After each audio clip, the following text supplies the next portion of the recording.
Welcome. तुमच्या सगळ्यांचं खूप खूप स्वागत आहे आपल्या या ब्रँड न्यू पॉडकास्टमध्ये. आणि आपल्या बरोबर असणार आहे डेफिनेटली तुमच्या सगळ्यांची आणि आपल्या सगळ्यांची फेवरेट दी इन्फ्लुएन्सर मॉम, म्हणजेच माझी मॉम विजया दिवेकर. आणि आपलं या चॅनलमध्ये आपण वेगवेगळ्या टॉपिकवरती गप्पा मारणार आहे. मी असणार आहे, मम्मी असणार आहे, पुण्या पण येणार आहे आणि वेगवेगळे गेस्ट लोकांना पण आपण बोलवणार आहे आपल्याशी गप्पा मारायला. आणि भरपूर साऱ्या वेगळ्या टॉपिकवरती आपण चर्चा करणार आहोत. आणि मेनली आपलं अजेंडा असणार आहे की नवीन जनरेशन आणि मम्मी म्हणजे ओल्ड जनरेशन यांच्यामधलं थॉट प्रोसेस कशी चालते आणि बेसिकली जाणून घ्यायला की प्रत्येकाचे विचार कसे वेगळे असतात. तर चला मग चालू करूया. मम्मी, तुला काय बोलायचं चालू करायच्या आधी? काही नाही, सगळ्यांना आनंद आहे. बघा माझा पॉडकास्ट बघा, सगळे माझे चाहते आहेत आणि तुमच्या चाहत्यांसाठी आणि तुमचा प्रतिसादामुळे मला जे तुम्ही म्हणजे प्रभुत्व दिलात आणि बकऑफ्स दिलेत ना, त्याच्यामुळे मी आज पॉडकास्ट तयार म्हणजे सुरुवात करते बनवायला. आणि शर्वरी इज माय सपोर्टर, पुण्या इज माय सपोर्टर. आणि बघा आता आम्ही सुरुवात करतो. चला मग आपला आजचा टॉपिक असणार आहे मम्मीबद्दल. कारण इंस्टाग्रामवरती किती जणांनी मेसेज केलेले आहेत लिटरली की काकी आम्हाला तुमची स्टोरी खूप इन्फ्लुएन्सिंग वाटते, काकी आम्हाला तुमच्या लाईफ स्टोरीबद्दल अजून जाणून घ्यायचं आहे, प्लीज आम्हाला अजून स्टोरीज सांगा. तर हे सगळं आपण आज डिकोड करणार आहोत आणि मम्मी स्वतःची तिचीच स्टोरी सांगणार आहे. ठीक आहे, तर तुम्ही लोक सगळे तिला ओळखतात ॲज अ इन्फ्लुएन्सर म्हणून. आणि मग आपण तिथूनच चालू करूया. मम्मीला विचारूया की तिने कुठून आणि का एक्झॅक्टली इंस्टाग्राम वरती रील चालू केलेले आहे आणि का एक्झॅक्टली तू चॅनल चालू केलंस? चालू केलं म्हणजे रिटायर्ड होते आणि नंतर वाटलं की आता मी आफ्टर रिटायरमेंट काय करू. प्रॉब्लेम असा होता की सतत मी जॉबला असताना राऊंड द क्लॉक बिझी असायची आणि मला जराही वेळ नसायचा. आणि आफ्टर रिटायरमेंट्स मी ठरवलं आता मी काय करणार. ज्ञानेश्वरी वाचते, भगवद्गीता वाचते, तेवढं वाचूनही वेळ पुरतोय. तुमच्याकडे घरात लक्ष देते. ज्यावेळेला जेव्हा नोकरी धंदा करत होती त्यावेळेला मुलांना मला द्यायला वेळही नव्हता, कारण मी स्वतः बिझी होते आणि सगळं मॅनेज करणं कठीण होतं. मॅनेज करायचं होतं, तुम्हाला पुन्हा तयार करायचं होतं मुलांना सगळ्यांना, आणि त्याच्यामुळे थोडंसं लक्ष स्वतःकडे किंवा मुलाकडे देता येत नव्हतं, कमी देता येत होतं. कळलं का? आणि मग म्हणून म्हटलं तर आफ्टर रिटायरमेंट्स काय करायचं. संपूर्ण दिवस घरातच बसायचे, करायचं काय. त्यावेळेला पुण्या मला म्हणाला, mumma don't waste your time ना. म्हटलं अरे बाळा मी काय करू. तो मला म्हणाला, मम्मा बघ तुझं काहीतरी चालू करूया आपण इन्स्टावर. आणि खरंच सांगते की पुण्याने माझं 1 मिनिटासाठी एक रील टाकली. रील म्हणजे काही नाही, फक्त मी म्हटलं पुण्या जास्त नाटक नको, एक थोबाडत मारे. आणि खरं सांगू त्यांनी तो टाकला आणि मला माहितीच नाही अगं. आणि दुसऱ्या दिवशी काय झालं, पुण्याला सेम डे जरा लोकांचे मेसेज यायला लागले, ऑल द ऑफिस स्टाफ आणि त्याचे म्हणजे कॉलेजचे आणि स्कूलचे मित्र. आणि सगळे म्हणायला लागले, अरे पुण्य, अरे तुझ्या मम्मीला आण ना. तुझ्या मम्मीला जर तू आणलं तर खरंच तू पण नावारूपाला येशील आणि मम्मीमुळे तुला प्लॅटफॉर्म मिळेल. आणि मग पुण्य म्हणाला, मम्मा चल बघ ना, काल एवढ्या लोकांचे मला मेसेजेस आले, तर प्लीज आपण काहीतरी करूया आणि तूही बिझी राहशील. आणि त्याच्यामुळे हा एक म्हणजे मी सुरुवात केली बनवायला.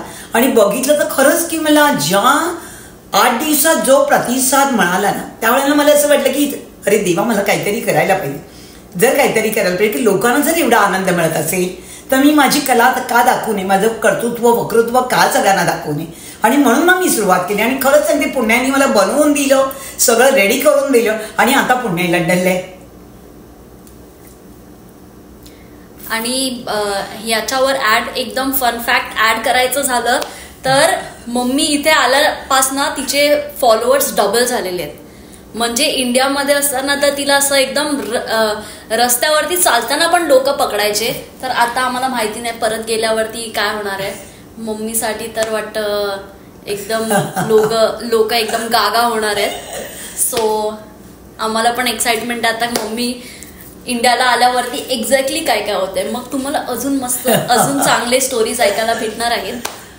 पण चला तर मग आपण पुढचा प्रश्न विचारूया मम्मीला. लेटेस्ट गोष्ट तर आपण विचारली मम्मीला की बाबा इन्फ्लुएन्सर कशी झाली ती, राईट. पण आता आपण जाणून घेऊया की ती लहान असताना कशी होती.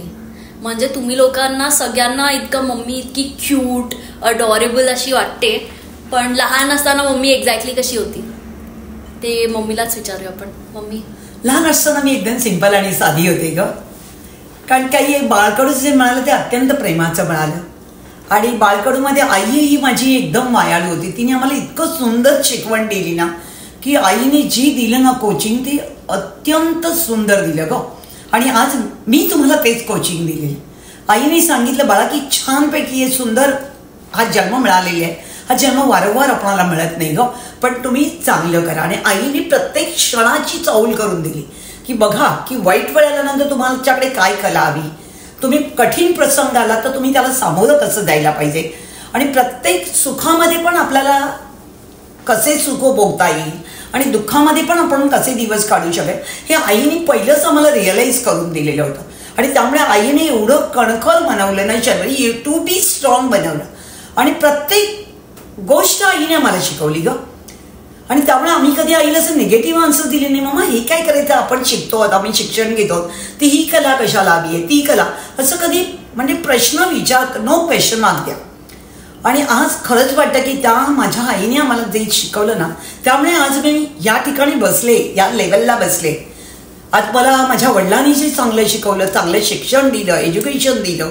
पप्पा म्हणजे जरा थोडे स्ट्रिक्ट होते, पण त्याच्यामधनं आम्हाला काय त्याला वक्तशीरपणा शिकता आला, कळलं का. आणि वडिलांमुळे काय झालं, आम्ही अत्यंत बुद्धिमान झालो. आईने आम्हाला असं पुशॉन केलं ग. आई कधी असं मारलं नाही ग आईने आमच्या, कधी आम्हाला असं हटपण म्हणाली नाही. पण पप्पांनी जर कमी पर्सेंटेज आले आणि कमी जर नो स्कॉलरशिप मिळाली तर पप्पा म्हणजे थोडे स्ट्रिक्ट होते, म्हणजे ते पुन्हा आम्हाला द्यायचे, असे द्यायचे, कळलं का, असं द्यायचंय. पण त्याच्यामागे आई प्रेमळ होती ना ग. आई अशी कळून घ्यायची, नाही ग बाळानो तुम्ही शिका, चांगलं शिका. ते ओरडले म्हणजे असं काही नाही की तुम्ही शिका, तुमच्या पुढच्या भविष्यासाठी याचा फायदा होईल. आणि ते जोपासलं. आणि खरंच की आज रिअलाइज करते माझ्या आईला आणि पप्पांना की त्यांनीच हे आम्हाला शिकवलं. त्यामुळे आज आम्ही ह्या चेअरवर येऊन बसलो आणि चांगल्या पोझिशनला नेण्याचं काम माझ्या पप्पांनी आणि माझ्या आईने मला केलं ग. खूप असं प्रत्येक सगळ्यांना ऐकून थोडंसं असं एकदम थोडं सेंटी वाटलं असेल की आधीच्या जनरेशनमध्ये आय गेस तसं होतंच की प्रत्येकाचे पेरेंट्स खूप स्ट्रिक्ट होते. पण आता नाही असं. म्हणजे आता तुम्ही बघू शकता मम्मीच एवढी लिनियंट आहे आणि इतकं चिल्ड आउट आहे. पण आधी तिचे म्हणजे पेरेंट्स तसं स्टोरी नव्हती तिच्या अपब्रिंगिंगमध्ये. तर आय थिंक प्रत्येकांच्या लाईफ स्टोरी खूप डिफरंट असते आणि त्याच्यामध्येच एक्साइटमेंट असते. म्हणजे आपण जर असं कोणी जर दुसरं थर्ड पर्सन किंवा तुम्ही विचार करत असाल की अच्छा मम्मी काकूंची लाईफ किती एक्साइटिंग आहे, काकूंची लाईफ राहिली पाहिजे, जगली पाहिजे वगैरे, पण तसं नाही आहे, राईट. प्रत्येकांनी काळ पण कठीण होता ना बाळा, कठीण होता, अज्ञाधारक पण होता आणि जाण होती, परिस्थितीची नेहमी जाण असायची. कारण पप्पा पण स्ट्रगल करत होते, ते पण बिचारे एकटे होते, ते पण गावावरनं आले होते आणि एकटे असून शून्यातलं विश्व तयार करायचं. 5 मुलांना चांगलं शिक्षण द्यायचं आणि शिक्षण घेणं पण एकट्याच्या पगारात खूप कठीण होतं ग. आई पण सपोर्टर होती, आई पण त्यांना हातभार लावत होती. पण त्याच्यामध्ये आम्हाला रिअलाइज होतं नाही आमचे वडील कष्ट करतात, एवढी मेहनत करतात, म्हणजे आपणाला काहीतरी करायलाच पाहिजे, चांगलं शिकायलाच पाहिजे, उत्कृष्ट बनायलाच पाहिजे. आणि काळ सुधारित नव्हता ग. 50-60 वर्षापूर्वी एवढा काळ सुधारित नव्हता, पण आमच्याकडे आज्ञाधारकपणा होता. आणि आम्ही सिंगल वर्ड्स पण कधी बोललो नाही की एकही निगेटिव्ह आन्सर्स कधीच कोणाला दिले नाही. आणि तेच आतापर्यंत जोपासले. आज तुझी मम्मा एवढी जरी मोठी झाली असेल तरी नाही, कारण आई वडिलांनी जी शिकवण दिली ती महत्वाची आणि तीच मी कंटिन्यू फॉलो केली आणि म्हणून तुम्हीही ती फॉलो करताय. Yes, definitely, right. पण ओके, तर मग एक असं फन फॅक्ट बोलायचं झालं तर मम्मी लहान असताना का बोलतात खूप इनोसेंट, जसं ती बोलली खूप अशी सिम्पल होती. पण तिचे जे सिबलिंग्स होते, तिचे भावंड, ते एकदम असे मस्तीखोर आणि खोडकर होते. तर ते नुसते मम्मीला काय ना काय करून ते सतवायचे आणि mummy being the Elder one ती काय करू पण नाही शकायची, राईट. तर मम्मा तुझ्या लहानपणीमधली एक अशी काय गंमत तर सांगायची झाली तू आणि तुझ्या सिबलिंग मधली तर काय बोलशील? कधी कधी मी काय आईला भयंकर मदत करायची आणि मला नेहमी रिअलच यायचं त्यांनी माझी आई पण कष्ट करते, माझी आई पण मेहनत करते, त्यामुळे माझं सगळं कॉन्स्टंट माझ्या आईकडे होतं ग. आणि मला नेहमी वाटायचं आई दमते मग आईला मदत कर. त्याच्यामुळे माझ्या अभ्यासाकडे लक्ष थोडं कमी होतं, कळलं का? अभ्यासाकडे. आणि मी काय करायचे दिवसभर आईला म्हणजे कॉलेज शाळेत जायची, शाळेतनं जाऊन आली की घरी आईला थोडंफार हातभार लावायची, मदत करायची, नंतर अभ्यास करायला बसायची. अभ्यास करताना कधी कधी काय व्हायचं, एक्झाम जवळ आली ना की सगळेच जण 4 भावंड आम्ही सगळे एकत्र अभ्यासाला बसलो माझ्याबरोबर. आणि त्याच्यामध्ये कधीतरी मी अशी झोपायची, डुलकी लागायची. आणि सगळे ऑल ऑफ द स्कॉलर, माझी सगळी भावंड ऑल ऑफ द स्कॉलर आणि सो टॅलेंट्स, कळलं का? आणि त्याच्यामध्ये मी थोडीशी पोर, कारण का अभ्यासाकडे लक्ष कमी, पण आईला मदत करणं ही माझी हिरी. आईला त्रास होता का म्हणे, आईला जराही त्रास मला सहन व्हायचा नाही. आणि त्यावेळेला मी असं अभ्यास करता करता अशी झोपायची हो. आणि माझा नाग्या होता ना तो एकदम खोडकर होता, मग तो काय करायचा म्हणजे तोंडात मीठ टाकायचा, कधी कधी अशी कांदाची अशी हे करून म्हणजे तोंडात असं एक टोचून असं घालून ठेवायचा. आणि जरा 2-3 सेकंदनी मला जशी जाग आली अरे म्हणजे तोंडात, आणि मग सगळी माझी 4 भावंड अशी हसायची. आणि आई मग मी त्याला वेळे काय रे तू म्हणजे चेष्टा करतो, कळलं का? पण त्यावेळेला ते क्षणही खूप आनंदाचे होते ग, अत्यंत आनंदाचे. आणि कधी भांडण नाही, काही नाही. 5 भावंड होतं पण कधीच भांडण नाही, कधी कोणाबद्दल राग नाही, काही नाही. नाईस. तर मग तुम्हाला माहिती नसेल म्हणजे अशी तुमची काकू, तुम्हाला वाटते की काकू किती मस्त आहेत, गोड आहेत, क्यूट आहेत, पण म्हणजे त्या टायमाला आधी बोलायचं झालं तर म्हणजे 30-40 इयर्स बॅक मम्मीनी लव्ह मॅरेज केलेलं. आणि ते पण थोडं ट्रॅजिक स्टोरी आहे.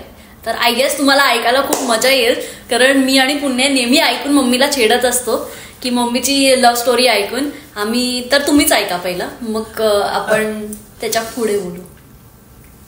काय प्रश्न विचारलेस तू मला ईश्वरी. अगं त्या काळात लव्ह मॅरेज म्हणजे भयंकर कठीण होतं ग, आणि कोणी करत पण नव्हते. 40 वर्षापूर्वी जर गेलीस तर समाज सुधारित नव्हता. आणि एवढं काही म्हणजे आत्ता जे चाललंय तो त्यावेळेला प्रकार नव्हता. लव्ह मॅरेज केलं खरं, पण असं झालं की आई बाबा म्हणजे सासू सासरे होते ते बिचारे साधे होते आणि अत्यंत प्रामाणिक होते. पण त्यावेळेला मी शिकलेली आहे, एका घरी जायचे, नाही ओळख ना पाळख, कसे असतील काय असेल याचा गंध नव्हता. कारण त्यावेळेला आपल्याकडे बेंढोकपणा असतो आणि आपण एक असं प्रेमाचं चादर पांघरलेली असते आणि आपल्या डोळ्यावर एक झापड असते. त्याला यंग ब्लड म्हणतात. काय म्हणतात? Young blood. ओके. आणि त्यावेळेला मी केलं गेले, पण नंतर मग कसं झालं की मॅनेज करणं खूप कठीण व्हायला लागलं, कारण विचार भिन्न असतात. कधी कधी समजवून घेणं खूप कठीण असतं. पण माझ्याकडे एकच होतं की समजूतदारपणा जास्त होता, आणि समजूतदारपणा असल्यामुळे प्रत्येक गोष्ट मी मॅनेज करत गेले. प्रत्युत्तर कधी दिलं नाही, कधी रिप्लाय निगेटिव्ह आन्सर्स दिलंच नाही, कळलं का? आणि त्याच्यामुळे कसं झालं की मला प्रत्येक जणांना मी असं अट्रॅक्ट होत गेले ग. आणि त्यामुळे मला बऱ्याच लोकांनी सपोर्ट केले. शेजारी ऑलवेज यायचे बघायला, मुली यायच्या आहे, वहिनी कशा आहे. आणि त्यावेळेला मी त्या काळात जर बघितलं असतं तू बिलीव्हच केलं नसतं तुझी मम्मा कशी आहे. आणि सगळेजण माझ्याकडे यायचे सुंदरपैकी, आणि मी दिवसभर ऑलवेज आय एम हॅप्पी. म्हणजे किती कठीण प्रसंग आला, किती जरी डाडा होता, डॅडी असल्यामुळे इज म्हणजे एकदम मॉरल सपोर्ट्स होता. Your daddy is a very good fallow आणि व्हेरी नाईस फॅलो. त्यांनी मला इतकं संपूर्ण खूप हेल्प केलं. त्यामुळे त्यांनी मला कधी रिअलाइज करून दिलं नाही की बाबा तू तुझ्या घरून माझ्याकडे आली आहेस. पण त्यांनी मला सगळे आनंदातले क्षण दिले, आणि त्याच्यामुळे कसं ऑलवेज मी हॅप्पी असायची. इतके थकत होते, नोकरी करत होते, घरी येत होते, घर सगळं मॅनेज करणं कठीण होतं. कधी कधी जेवण केलं नव्हतं. आईच्या घरी तर काहीच केलं नव्हतं, म्हणजे नो जेवण, नो भांडी, नो कपडे, हा प्रकार काही नव्हता, कारण आमच्याकडे मेळ होती. पण इकडे आल्यानंतर सगळं करणं, प्रपंच सांभाळून परमात्मा करणं हे खूप कठीण असायचं. पण त्याच्यामध्ये माझ्या ॲक्टिव्हिटीज होत्या, म्हणजे थकत होते, 3 शिफ्ट कराव्या लागत होत्या, जॉब कराव्या लागत होत्या. पण ते करता करता माझ्याकडे मी अशी थकले नाही किंवा अशी रडले नाही की अरे देवा मी काय केलंय, मी का असं केलं, हे कधी मला खंत मी कधी बाळगलीच नाही ग. आणि to add to the story, mummy young असताना खूप जास्त प्रेटी होती, आणि त्याच्यामुळे माझ्या डॅडनी तिला ऑलमोस्ट खूप मंथ्स फॉलो केलेलं. तिच्या मागे होते हे बोलायला की प्लीज मॅरी मी म्हणून. आणि मम्मा थोडं असं आता मस्त एकदम प्रिटी आणि ब्युटिफुल असल्याचा थोडा ॲडव्हान्टेज होता. तर मम्मा दर टायमाला एकदम असं इग्नोर मारायची की बाबा नाही, थोडा भाव वगैरे खाल्ला मम्मीनी, पण इव्हेंच्युअली या दे गॉट मॅरिड. ओके, तुला मम्मा ती बुलेटवाली जी स्टोरी आहे ती आय थिंक सगळ्यांना कळली पाहिजे. ओके. हा, कारण त्याच्याने इतकं पॉझिटिव्ह म्हणजे असं मॅनिफेस्टेशनचं मिनिंग लोकांना इतकं स्ट्रॉंगली कळेल. तर तुला तुझी म्हणजे ती बुलेटवाली जी स्टोरी होती ती सांगायची आहे का? ओके, चालेल ना, सांगेन ना. I am always appreciates. डॅडा असा होता की त्याला बुलेट खूप आवडायची आणि त्यावेळेला कसं एवढी सॅलरी नव्हती कशावरी. सॅलरी म्हणजे काहीच नाही. 2000 नंतरच सॅलरी वाढली गेली. आणि ज्यावेळेला मी लग्न केलं त्यावेळेला कमीत कमीत बुलेट 70,000ची होती 1983ला. आणि त्यावेळेला त्यांना बुलेट घ्यायची होती, पण फायनान्शियल कंडिशन्स आपल्या बरोबर नव्हतं. आणि ते नेहमी मला म्हणायचे, अगं विजू आपणाला असं हे घ्यायचं आहे ग, आपणाला ते घेते. मी म्हटलं आपण घेणार ना, कशाला चिंता करते, आपल्याकडे बुलेट येणार, काही चिंता करू नका तुम्ही. डॅड म्हणायचा काय बावळट आहेस का, पैसे एक पण नाही खिशामध्ये आणि बोलते बुलेट घेणार. मी म्हटलं असं बोलू नका, बुलेट आपल्याकडे येणार. ते म्हणाले असं कसं तू बोलते बुलेट कसं येणार. म्हटलं येणार आपल्याकडे आणि आपण बुलेट घेणार. आणि काय झालं की ते बरोबर आपल्या मेन रोडला हनुमान रोडला गेले आणि बघितलं ते तिकडे त्यांच्या मित्राचं गॅरेज आणि तिथे सगळं त्यांच्या मित्रांचा स्टँडिंग अड्डा. संध्याकाळी सगळे सुटले की जो तो ऑफिसमधनं सुटले की सगळे येऊन त्या कॉर्नरला नाक्यावर उभे राहायचे. त्याच्यामध्ये तुझा डॅड पण असायचा. आणि असं रोज जाताना मला 15 दिवस त्यांनी बघितलं त्या गॅरेजच्या बाहेर एक बुलेट ठेवलेली होती आणि त्या बुलेटला रोज ते असे हात लावायचे आणि यायचे. असं 15 दिवस त्यांनी ती बुलेट अशी बघितली आणि हात लावून यायचे.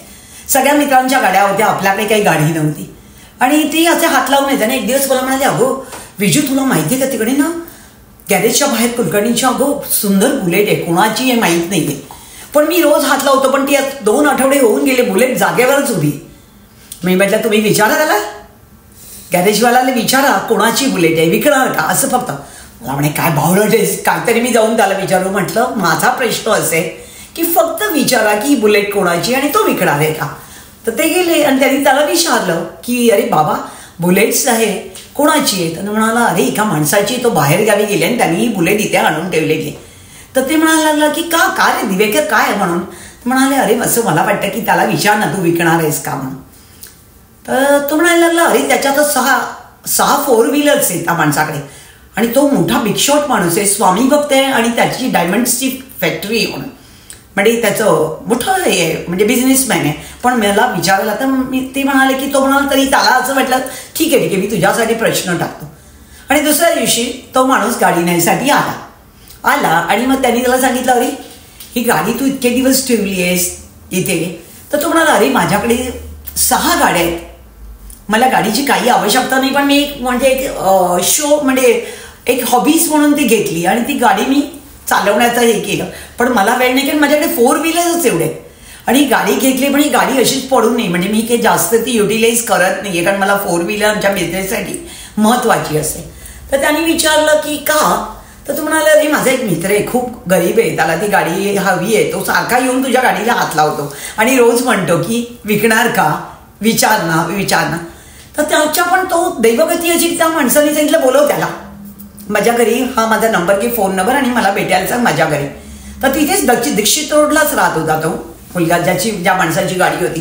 डॅडला दुसऱ्याची नाक्यावर गेला. बाबा म्हणाला अरे दिव्या तुला बोलवले आहे त्या बुलेटवाल्यानी, गाडी दिसली नाही ना. याने विचारलं अरे गाडी कुठे गेली. तो म्हणाला अरे गाडीवाला काल गाडी घेऊन गेला. तो म्हणाला अरे बापरे पण तू विचारलंस का त्याला. बाबा म्हणाला अरे विचारलं नाही, त्याने तुला घरी बोलवले. आणि तसा डॅडी ताबडतोब त्याच्या घरी गेला बघितलं तर समोर स्वामी ग, आणि ती लोक स्वामी भक्त होती. म्हणजे विदिन 40 इयर बॅकचं मी तुला सांगते, 1984चं सांगते. आणि ते गेले, त्यांना स्वामींना नमस्कार केला, त्यांनी बसवलं, रिस्पेक्टफुल बसवलं, बस बाळा म्हणून बस वगैरे. त्याचे वडील होते, आई वडील आले. मग म्हणाले काय करतोस, कसं काय करतोस. म्हणाले मी माझं जस्ट न्यू मॅरिड आहे, मी आत्ताच जॉबला लागलोय वगैरे, आणि मला तुमच्या म्हणजे गाडी आवडली, पण माझी तेवढी कॅपॅसिटी नाही, मी तेवढं घेऊ शकत नाही. तर ते म्हणाले की आम्हालाही तुम्हाला गाडी द्यायची. काय म्हणाले आम्हालाही तुम्हाला गाडी द्यायची, तर तुम्ही घ्यायची असेल तर घ्या, तुम्ही मला किती पैसे द्याल. केशात नाही 2 रुपये. काय आहे, केशात नाही 2 रुपये, पण समोरची व्यक्ती म्हणते गाडी कितीला घ्या. डॅडाने सांगितलं की आता किंमत तर गाडीची माहिती आहे, किती आहे कॉस्ट आपल्याला पूर्ण माहिती होती. डॅडाने सांगितलं माझ्याकडे तेवढी आता माझी कॅपॅसिटी नाही आहे, पण मी तुम्हाला 30,000 देईन, पण आत्ता माझ्याकडे ॲट प्रेझेंट काही नाही. त्या माणसाने सांगितलं तुम्ही गाडी घेऊन जा. काय सांगितलं, गाडी घेऊन जा आणि तुम्हाला जेव्हा पैसे जमतील तेव्हा द्या, कारण आमच्याकडे देवाच्या दयेने अमाप आहे, तुम्ही गाडी घेऊन जा. घरी गाडी घेऊन मी म्हटलं नाही असं कोणाची गाडी घेऊन येणं. घरी आले, मला म्हणाले अगो तो मुलगा गाडी देतोय मला. तर म्हटलं किती सांगितले त्याने. ते म्हणाले नाही तुम्ही समजून द्या. आणि गाडी चालली होती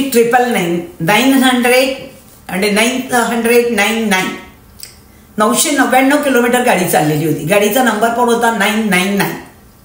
तर तो म्हणायला लागला की तुम्ही म्हटलं नाही असं आपण कोणाकडे जरी आपल्याकडे विश्वास असेल किंवा नसेल तर आपण असं कोणाकडनं घेणं पटकन बरं दिसत नाही. Kumar you to wait sometimes. मी जरा अप्लाय करते लोनला. त्यावेळेला लोन किती घेऊ, मोठं लोन म्हणजे 5,000, शॉर्ट लोन 500 रुपये.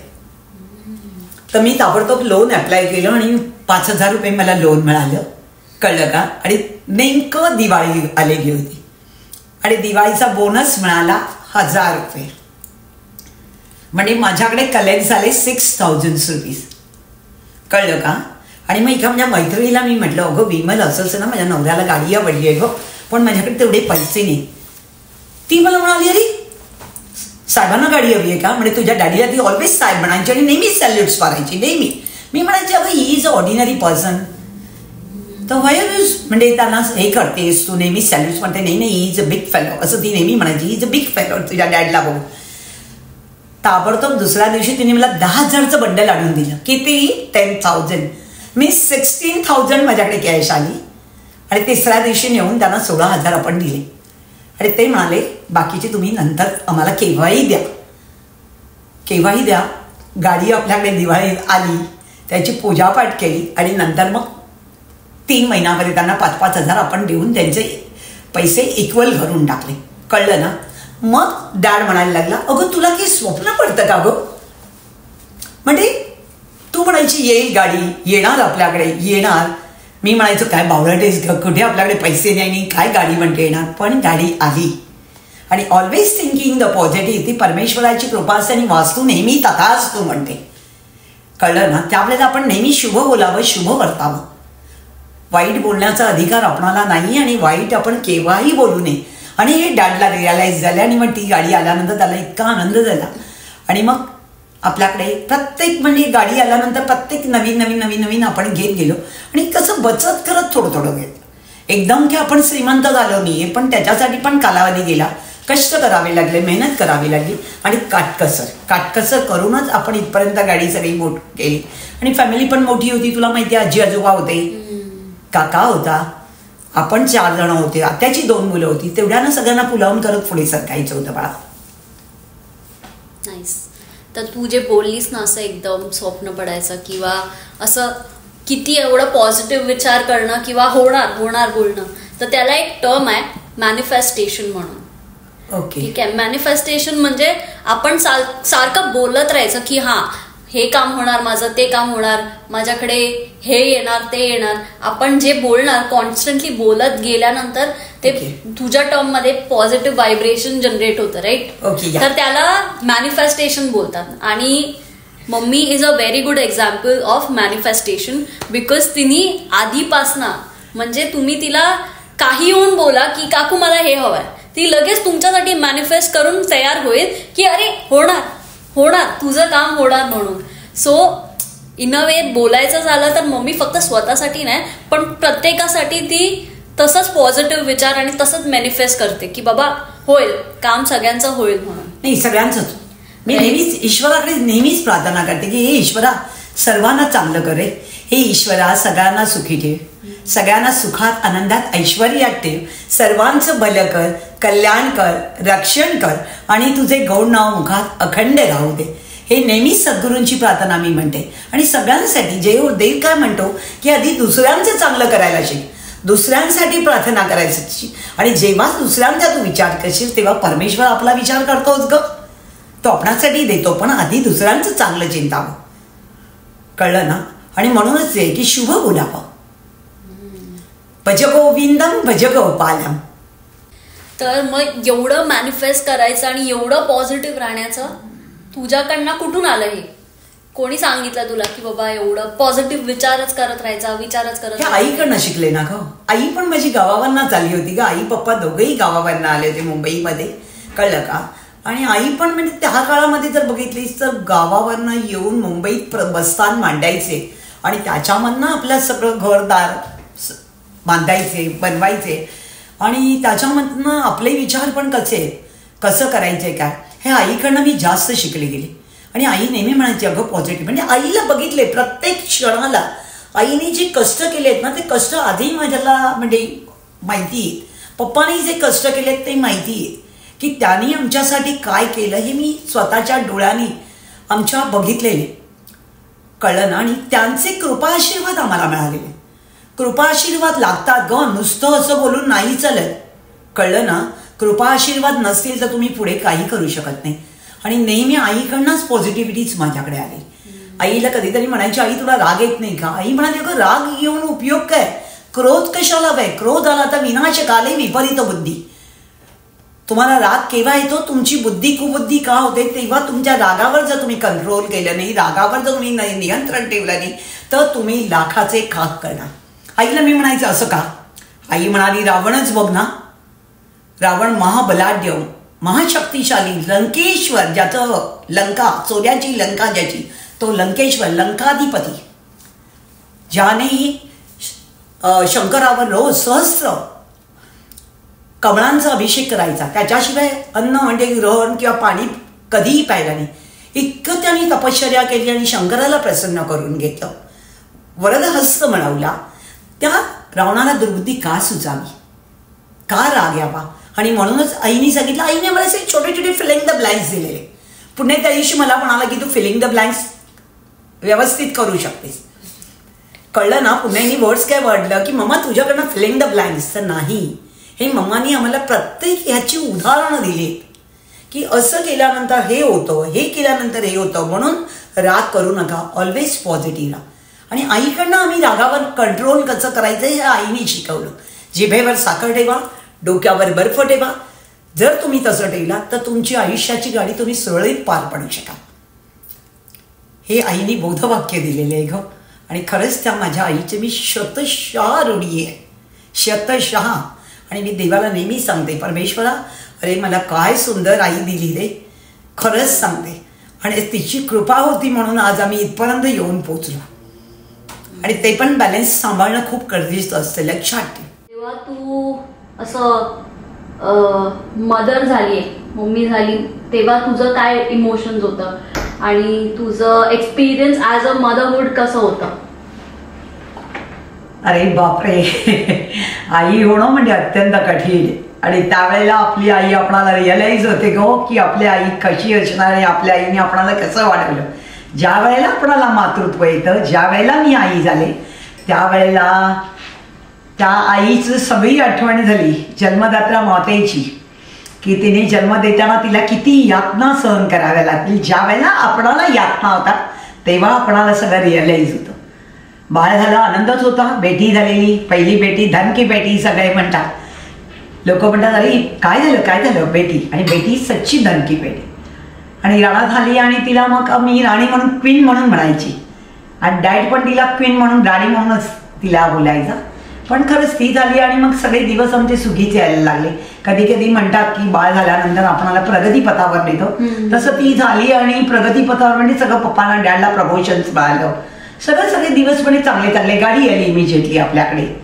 कळलं ना? आणि मग सगळं असं मग डॅडी घेऊन जायला लागला प्रत्येक ठिकाणी फिरायला वगैरे, कुठे म्हणजे आई झाल्यानंतरच कळतं की मातृत्व काय. आणि मग त्या बाळाला लहानाचं मोठं करणं, ते करताना नोकरी करणं, बाळ सांभाळणं, घर सांभाळणं अत्यंत कठीण असतं ग. आणि तिन्ही नोकरी करायच्या असतात. नोकरी करणं पत्करतं पण घर सांभाळणं अत्यंत कठीण असतं. आणि त्याच्यामध्ये तिला रोज घेऊन ट्रेननी प्रवास करायचा, घरी आणून परळला ठेवायचं, पुन्हा जाताना सुटल्यानंतर बाळाला घेऊन जायचं, ही मोठी सर्कस असायची. मोठी सर्कस असायची. आणि त्याच्या वेळेला कळलं की आई आणि आपलं बाळ आणि बाळ मोठं करताना जे कष्ट पडतात, आई बाबा होतेच ग, त्याच्याबद्दल प्रश्नच नाही, पण जे कष्ट पडतात ते माझ्या आईला मी मिस केलं की नाही आईने आमच्यासाठी कसं केलं असं. मस्त. मग आता जे की आम्हाला म्हणजे आमच्या फॅमिलीमध्ये बेसिकली हा टॉपिक आम्ही लोक एवढा काढत पण नाही आणि आम्हाला म्हणजे असं ते परत तेच बोलायला किंवा ते मागची स्टोरी काढून मम्मीला विचारायला ते आम्हाला पण आवडत नाही. पण इन अ वे म्हणजे ही स्टोरी आहे ते तुम्हाला दाखवेल की मम्मी ऍक्च्युली किती स्ट्रॉंग पर्सन आहे. तर म्हणजे आमच्या डॅडची जेव्हा डेथ झाली ती ऑल ऑफ अ सडन होती. मम्मीला काय कळलं नाही आणि ते म्हणजे इतकं क्विक सगळं झालं की मम्मा इतकं ट्रॉमटाइज होती त्या गोष्टीने की खूप शॉक मध्ये होती. तर तुम्ही म्हणजे मम्मी तुम्हाला सांगेल की एक्झॅक्टली काय झालं होतं ते. काय झालं होतं म्हणजे असं, पप्पा तर तुझा बॉडी बिल्डर्स होता, 2 kg पॉवर लिफ्टर्स होता, कबड्डी प्लेयर्स होते, एक्सरसाइज होते, फिटनेस होतं, म्हणजे असं काही वायफळ वगैरे काही खायचं नाही, त्यांचं फिटनेस एकदम चांगलं होतं. आणि टिफिन पण घरचंच, म्हणजे कसं बाहेरचं कधी काही खायचं वगैरे, म्हणजे डॅड वक्तशीरपणा डॅडीकडे होता. पण त्यांना अचानक स्वप्न पडलं आणि स्वप्नात त्यांना स्वतःचाच मृत्यू दिसला.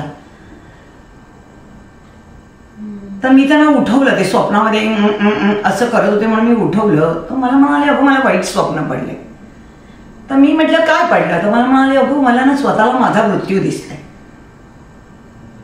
तर मी म्हटलं अरे फॉरगेट, अशी काही स्वप्न खरी होत नाही, सब काही झूट आहे असं मी डॅडीला सांगितलं. म्हणजे मनात असं कधी मला म्हणजे असं वाटलं नाही की स्वप्न खरी असतात म्हणून. आणि सकाळी उठले आणि मला म्हणाले अगं मला पॅलिस आल्या म्हणून. आणि तिसऱ्या दिवशी त्यांना उलटी व्हायला लागली, काही खाल्लं उलटी व्हायला लागली, म्हणून आपण हॉस्पिटलमध्ये घेऊन गेलो. 2 दिवस डॉक्टरने चेकअप करून आणलो. डॉक्टर म्हणाले यांना काहीच नाही मॅडम, एव्हरीथिंग इज म्हणजे ते ओके, त्यांना काही problem, BP is a normal, heartbeats normal आहेत त्यांचे, आणि की तसं बीपी वगैरे नॉर्मल असल्यामुळे काही म्हणजे तसं ते म्हणाले की घाबरायचं गरज नाही. आणि उलटी झाली तर काही ते खाण्यामध्ये इन्फेक्शन झालं असेल, कदाचित फूड पॉयझनिंग झालं असेल, म्हणून मग मी त्यांना म्हटलं काय करूया, मग हॉस्पिटलमध्ये नेलं, चेकअप केलं, सगळे reports everything is a normals होते. डॉक्टर म्हणाले madam nothing to worry, is all rights म्हणून. मी म्हटलं डॉक्टर त्यांना कंटिन्यू सकाळपासून 3-4 वेळा उलट्या झाल्या आहेत, त्याच्यामुळे मला असं वाटतं एक IV लावणं गरजेचं आहे. कारण मीच एका मोठ्या इन्स्टिट्यूटमध्ये काम करत होते आणि each and every disease I knows the all disease. कारण प्रत्येक पेशंटचे पेपर आम्ही पाहत होतो, त्याच्यामुळे आम्हाला माहिती होतं, डायग्नॉज कोडिंग करत असल्यामुळे प्रत्येक डिसीजचे डायग्नोज काय आहेत ना आम्हाला माहिती होतं. म्हणून मी डॉक्टरला म्हटलं प्रमोद प्लीज त्यांना एक IV लावून टाकणार, एक प्लेन IV प्रेक दिलं तर बरं होईल. म्हणून तो म्हणाला मॅडम मला तर काही वाटत नाही, पण तुम्ही म्हणताय म्हणून आपण देऊया for the विकनेससाठी.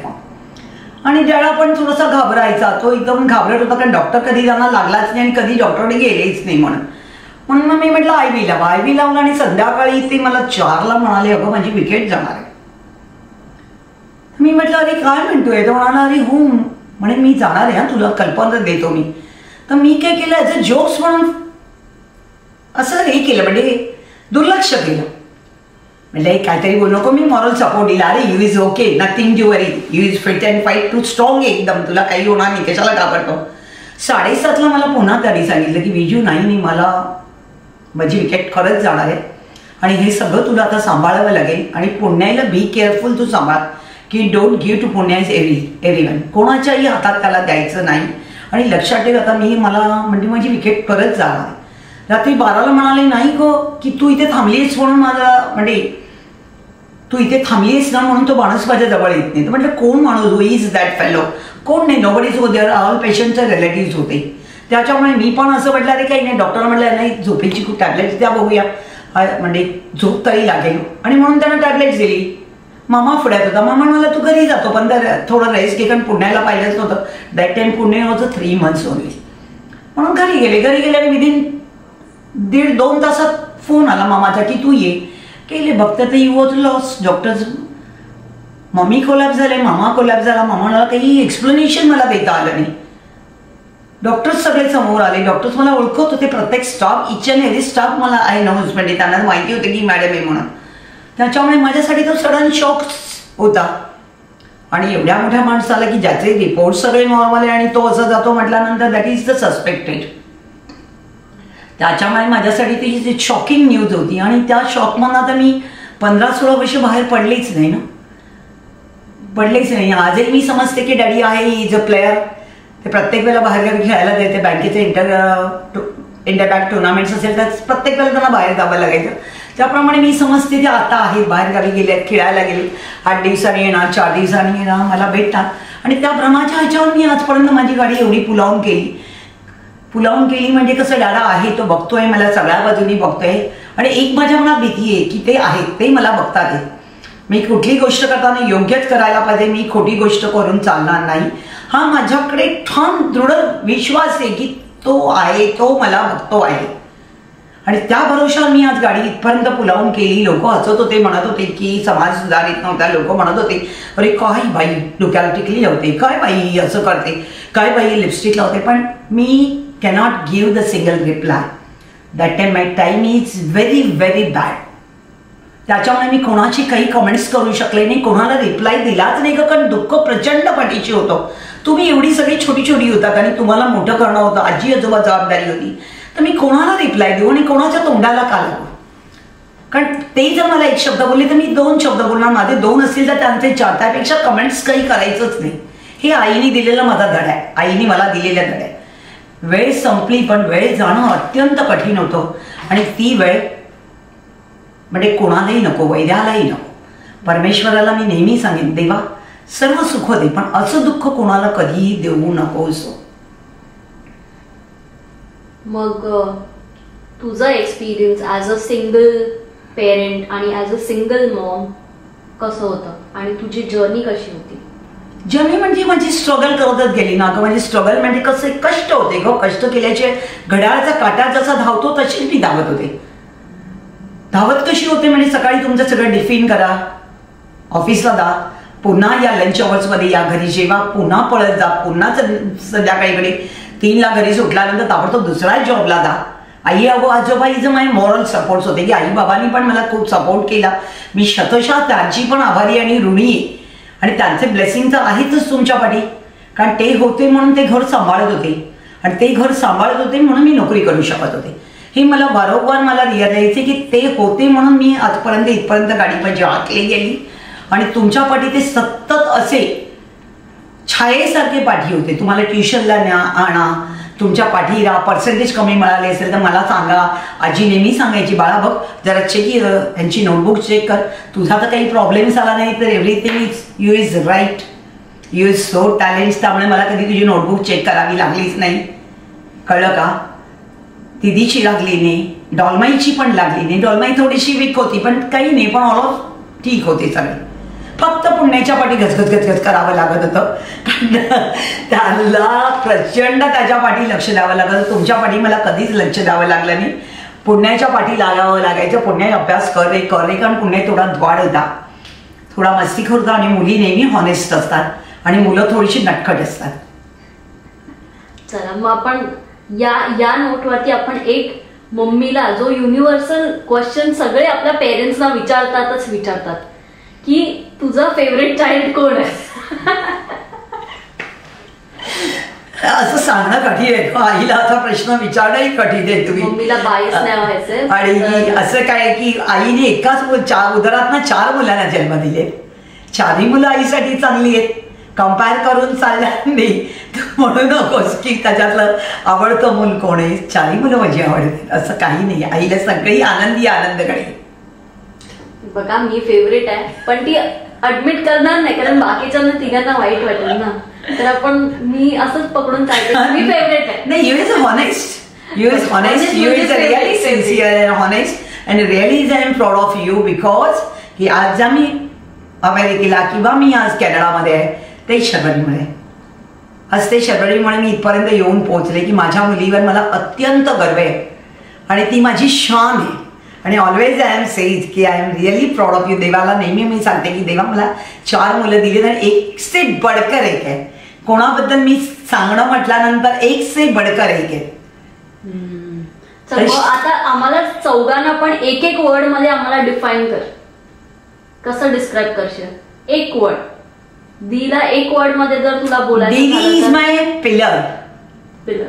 डॉल्मा is my honest, कारण ती ऑलवेज दयेचा सागर आणि मायेचा सागर. तू आहे, financial condition is very good, त्यामुळे तू माझी बँक आहे. Is the state bank. State bank ही सगळ्यात मोठी बिग बँक आहे. आणि पुण्य माझा आहे तो लव्हिंग लव्हिंग लव्हिंग इज माय बिजू पप्पा. ते माझ्या डॅडचं प्रतीक आहे, त्यामुळे तो माझा बिजू पप्पा आहे. आणि ऑलवेज तो कसा आहे, वडाईने सांगितलेलं होतं की तो चतुर आणि मयूर आहे. आईने त्याला टायटल देऊन ठेवलं होतं की तो अत्यंत चतुर. माझ्या आईचा आशीर्वाद आहे त्याला. आणि चतुर आणि मयूर तो सगळ्यांना अट्रॅक्ट करेल आणि सगळ्यांना म्हणजे त्याच्या कलेनी सगळ्यांना म्हणजे समोरून अट्रॅक्ट करेल. त्याच्यामुळे त्याला कोणाकडे जायची गरज नाहीये, समोरना लोक त्याला भेटायला येतील. चला तर मूव्हिंग ऑन. तुला असं आजकाल प्रत्येकांकडनं किंवा खूप सारे लोक असे क्रिटिसाइज करतात आपल्या इनलॉजला, म्हणजे सासू सासऱ्यांना. ठीक आहे. आणि आधी तर तुझ्या जमान्यामध्ये जास्तच व्हायचं, आता नाही इतकं अमाऊंट की बाबा असं कोण क्रिटिसाइज नाही करत. कारण तुझ्या आत्ताच्या जनरेशनचे सासू सासरे म्हणजे तुझ्यासारखे जरा कूल असतात, राईट? तर तुला जर असं बोलायचं झालं तुझ्या सासू सासऱ्यांबद्दल तर काय बोलशील? म्हणजे आजी आजोबा माझे? नाही, मी काहीच बोलणार नाही. आजी कडक होती पण चांगली होती, काटकसरी होती. तिने व्यवहार ज्ञान जास्त दिलं की काटकसर कशी करायची. विजू पैसे आहेत पण खर्च करू नकोस. तिला कधी कधी राग यायचा का मी सोशल वर्क करायचे. घरी हजारो लोक यायची हॉस्पिटलच्या माध्यमातून, सगळ्यांना जेवण कावण द्यायची. आजीही वाढायची, त्याच्याबद्दल आजीने कधी ऑब्जेक्शन घेतलं नाही. आजी दयावान होती पण ती म्हणायची आपलं हंतरून पाहून पाय पसर गं, कारण तू एकटी आहेस, तू एकटी कमवते, आम्ही सगळे एवढे तुझ्यावर डिपेंड्स आहोत आणि ह्या मुलांना तुला शिकवायचं आहे. त्यामुळे आजीचा एकच होता की तू सगळं काही कर पण सांभाळून कर, पैसा बचत करायला शिक, कारण खर्च माप आहे, खाणारी तोंड जास्त आहे. बाबा तर एकदम देव माणूस होते, बाबांबद्दलचं मी काहीच बोलू शकत नाही. ते दयाळू, मायाळू, कृपाळू आणि कवनाळू होते, कळलं ना? त्यामुळे त्यांनी मला तर बराच म्हणजे भरपूर म्हणजे शतशः मी त्यांच्याबद्दल काही वर्ड्स बोलू शकत नाही. फक्त त्यांनी मला कृपा आशीर्वाद देऊन गेले आणि त्यांचा कृपा आशीर्वाद दोघांचेही चांगले असल्यामुळे आज आपण इथपर्यंत पोहोचलो. आणि खरंच जाताना सांगून गेले की तू काही चिंता करू नकोस, सर्व तुझं छान होईल. आणि तुझी मुलं एकापेक्षा एक टॉपर्स होती.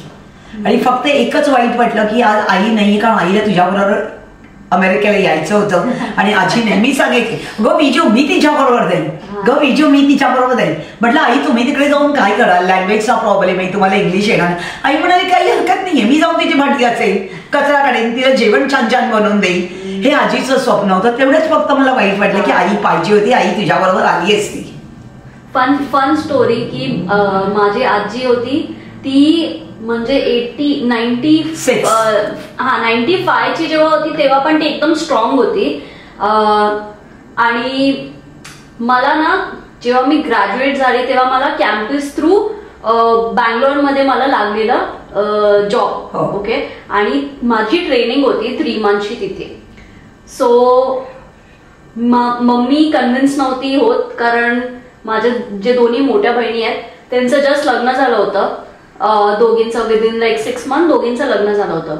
आणि इमिडिएटली माझी इंटर्नशिप अशी लागली तर मला पण ते ऑपॉर्च्युनिटी मिळत होती.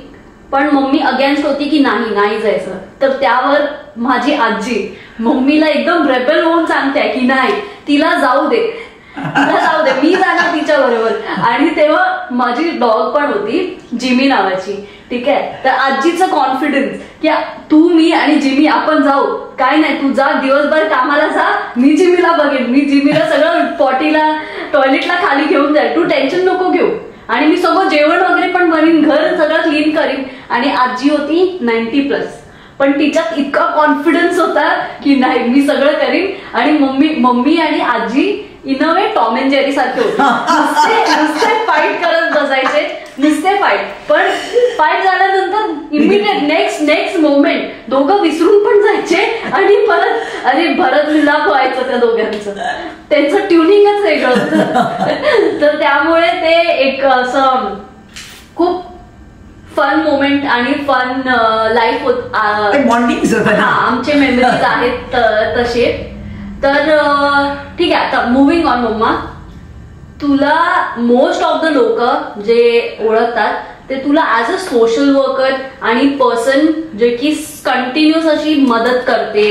आणि तुम्ही विजू ताईंना काही सांगा, विजू ताई लगेच येईल असं प्रत्येकाचं म्हणणं असतं, राईट? तर तुला हे इन्स्पिरेशन कुठून मिळालं? आणि एक स्टोरी तुला जर तुझ्या अशी त्या वर्क मधनं जर सांगायची झाली तर तू काय सांगशील? 60 वर्षापूर्वी आई सोशल वर्क करत होती, त्यामुळे फीडबॅक आईकडनंच मिळाला. आई जनसेवा करायची आणि गरिबांची करायची. आणि त्यावेळेला तर बायका सुशिक्षित नव्हत्या, अगं अशिक्षित लोक जास्त होते, सुशिक्षित समाजच नव्हता, पण आई करायची. आणि ज्या वेळेला मला जी नोकरी मिळाली ती पण अशा एका मोठ्या फॉर्ममध्ये मिळाली की तिथे सगळं पब्लिकशीच कॉन्टॅक्ट होतं. आणि त्यावेळेला आईने सांगितलं, बाळा बघ, तुला आता जो जॉब मिळालाय देवाच्या कृपेने मिळालेले आणि ती तुला चांगली देवाने गॉड म्हणजे ऑपॉर्च्युनिटी दिली आहे आणि त्याचा योग्य वापर काय, कळलं का? आणि ते मी करताना आईचं समोर उदाहरण होतं जिवंत, की आई लोकांना घरी आल्यानंतर कशी बायकांशी बोलायची. त्यावेळेला आपल्या घरी कमीत कमी 70-80 बायका दिवसाला यायच्या आणि आई त्यांच्याबरोबर जा, पोस्टात जा, त्या जिथे घरकामं करायच्या, घरकामं सगळ्या गरीब बायका असायच्या, त्यांच्याबरोबर जा. गाय विकणारी बाई असेल तर तिचं काही काम तिला पोस्टात घेऊन जा, तिची पॉलिसी काढ. पॉलिसी दॅट टाइम किती, 5 रुपीज मंथ. आई म्हणायची, बाई गं 5 रुपये पण भर. चारावारीच्या दिवसाला किती मिळते, 15 रुपये हार्डली. महिन्याचे काय तिचे बॅलन्स बिचारीचे 5 रुपये घालणार, बाकी सगळे घरखर्चाला सासू सासऱ्यांना द्यावे लागेल. आणि हे सगळं आईने दिलेलं फीडबॅक आहे. आईकडनंच मला सगळी जी जनसेवा आली ती जनसेवा आईनीच सांगितल्यामुळे आणि चांगली लोक आली माझ्याकडे, लाखो लोक आली, लाखो लोकांना मी मदत केली. आज मी माझ्याकडे लेबलची गरज नाहीये. नो लेबल, MLA नको, नगरसेवक नको, आमदार खासदार, मला काही कार्डची गरज नाही, नो लेबल. पण माझ्या नावासमोर लेबल आहे की दिवेकर मॅडम. हे मला लाखो लोकांकडनं प्रशस्ती, मला प्रशस्तीपत्र देण्याची गरज नाही, ते लाखो लोकांकडनं मला मिळाले, कळलं ना? माझं लेबल मला लोकांकडनं मिळाले आणि ते कमवायला येईल, ती एक इमेज कमवायला किंवा ते जे एक तुम्हाला बकॉस म्हणालाही तेवढं कार्य करावं लागतं. कोणी सहज तुम्हाला असं सॅल्यूट मारत नाही, तो सॅल्यूट मिळवायला आणि तो कमवायलाही कालावधी जातो. राईट. तर असं तर म्हणजे बघायला गेलं तर मम्मीच्या लाईफ मधनं खूप असे मोटिवेशनल मोमेंट्स आहेत आणि खूप स्टोरीज आहेत सांगण्यासाठी, राईट? पण आपण म्हणजे हा वाला पहिलाच पॉडकास्ट आहे आणि खूप जास्त मोठा झालाय, तर त्यामुळे आपल्याला आय थिंक जरा थांबवलं पाहिजे इथे. नेक्स्ट टाइम नंतर परत कंटिन्यू करू आम्ही हे.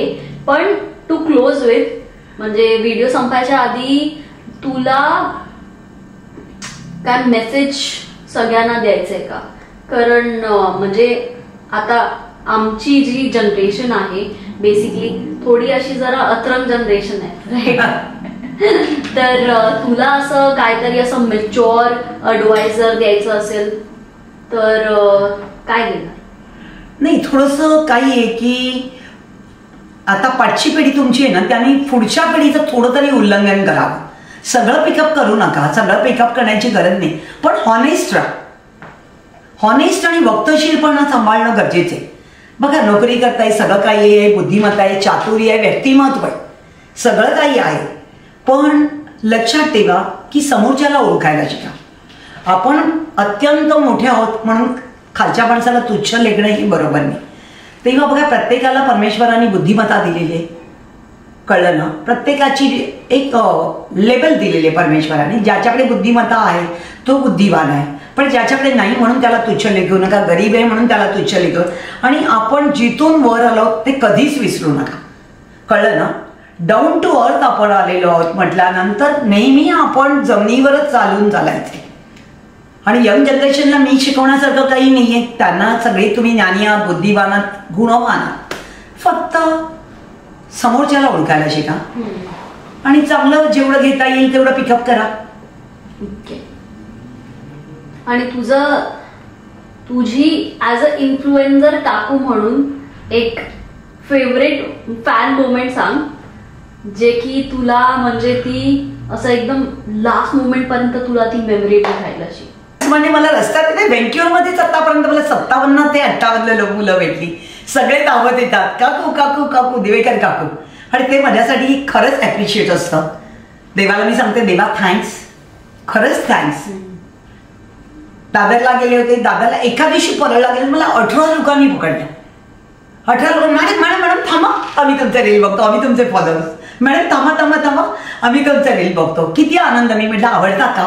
काकू बकॉस प्लीज तुम्ही चालू ठेवा, हो प्लीज चालू ठेवा. डीएम सीता, डीएम पण इतके सुंदर आहे. एका मुलीने तर डीएम टाकलेला होता की काकू मी सहज इन्स्टा चॅनल ओपन केलं आणि त्याच्यात तुमचे सिम्बॉल मला टिकली दिसली. काय सांगितलं त्यांनी की डीएम मध्ये की मला तुमची सिम्बॉल टिकली दिसली आणि मी तुमचं चॅनल ओपन केलं आणि तुमचं मी 1, 2, 3, 4 रील्स बघितल्या आणि 5व्या व्हिडिओमध्ये मी पुन्हा बॅक टू बॅक तेच तुमचे रिपीट केले. आणि काकू रिअली थँक्स फॉर यू म्हणून तिने सांगितलं बिकॉज मी डिप्रेशनच्या टॅबलेट्स 5 years घेते. I am staying alone, I am staying in Australia. पण काकू मी तुमचे रील बघितले आणि मी डिप्रेशनमधनं पूर्ण बाहेर आले. का? कारण तुमची पॉझिटिव्हिटीज बघून तुमचे जे इन्स्पिरेशन्स तुम्ही जे करताय त्याच्याबद्दल मी शतशः तुमची आभारी आहे. आणि प्लीज तुम्ही कंटिन्यू चालू ठेवा काकू. कारण बघा म्हणजे किती हजारो लोक असतील प्रॉब्लेमॅटिक, पण तुमचं कुठेतरी एक तुम्ही जे दाखवताय रीलमध्ये त्याच्यामधनं म्हणजे बरंच काही घेण्यासारखे कळलं ना. आणि म्हणूनच तर आपण सगळेजण म्हणतात प्लीज कीप इट अप. आज बघ ना 42,000 सध्या आहेत की आपले फॉलोअर्स आहेत. इच अँड एव्हरी पर्सन मला चांगलं बोलतोय. कोणी असं नगण्य एखादा दुसरा बॅड रिमार्क्स असेल पण त्याच्यामध्ये सगळ्या लोकांनी मला बकॉप्स दिले. आणि always I am say to God thanks thanks thanks. कारण त्यांच्यासाठी पण थँक्स. आणि देवाने माझं जसं चांगलं केले तसं सगळ्यांचं चांगलं करावं हे मी परमेश्वराला नेहमी प्रार्थना करते की देवा सर्वांना सुख समृद्धी आरोग्य दे. नाईस. तर आपण इथेच आपला हा पहिला पॉडकास्ट आहे तो एंड करू. आणि कॉमेंटमध्ये आम्हाला सांगा तुम्हाला कसं वाटलं आणि तुम्हाला अजून कुठला टॉपिक आमच्याकडनं असं डिस्कशन ऐकायला आवडेल. ठीक आहे. आणि आपण भेटूया मग नेक्स्ट पॉडकास्टमध्ये. हो नाही पण येईल नेक्स्टला. आणि कसा वाटला माझा पॉडकास्ट प्लीज मेसेजेस टाका. मेसेजेस तुमचे छान छान असणारच त्याच्याबद्दल मला काही म्हणजे कल्पना आहे, मला सांगण्याची गरजही नाहीये. आणि बघा कसं वाटतंय. सगळ्यांना माझा नमस्कार. आता मी इकडे संपवते. प्रत्येकाने लाईक शेअर सबस्क्राईब करा आणि send messages please. Bye bye everyone.